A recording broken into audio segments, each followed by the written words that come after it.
एके पॅनलान सांगलें आमी धारगळे स्टेडियम बांदतले, जे कितलीं वर्सां चल्लां. दुसरे पॅनलांचे आतां पडले, तेंचे आतां एश्युरन्स उरना की मावळिंगे आमी बांदपाक आसले. सो आतां धारगळचे बांदपाचे पॅनल जे जिंकला तेंचे स्टेडियम आतां खरें एक्चुअली 3 वर्सांनी वा तेंच्यांनी एटलिस्ट प्रोसेस तरी स्टार्ट करपाक जाय.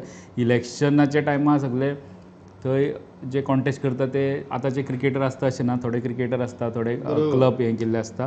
पूण एकदां इलेक्शनाचे सगळो प्रोसेस जाल्या उपरांत एकूच टार्गेट आसपाक जाय सगळ्यांचें, की गोंयची क्रिकेट वयर काडपाचें. तें पळोवपाक जाय वा ते कशें काडटले, कितें प्लॅन आहा ते.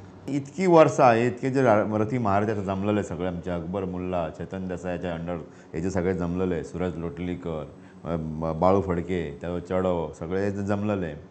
इतकी वर्सां क्रिकेटीचें ग्रावंड करप गोंयांत शक्य जालें ना. शेकड्यांनी कोटी रुपया जशे एक मेळटा, जशे कडेन आसात पयशे फंड, पूण एक गोंयांत इंटरनॅशनल क्रिकेटचो ग्रावंड जालो ना. हेच रथी महारथी आशिल्ले.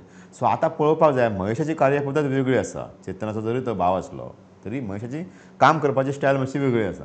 सो आतां अशें एक फर्स्ट टायम अशें दिसपाक लागला की धारगळ जावं किंवा मावळिंगे जावं, पूण चड करून धारगळच, कारण हे जे पॅनल जे जिखून येयला तेजी आवड हें आसा की धारगळ जावचें म्हणून. सो गोंयांत म्हाका दिसता इंटरनॅशनल क्रिकेट स्टेडियम जावपाचो एक हेजो आसा तो ह्या पॅनलाच्या विजया खातीर म्हाका दिसता निश्चित जाला.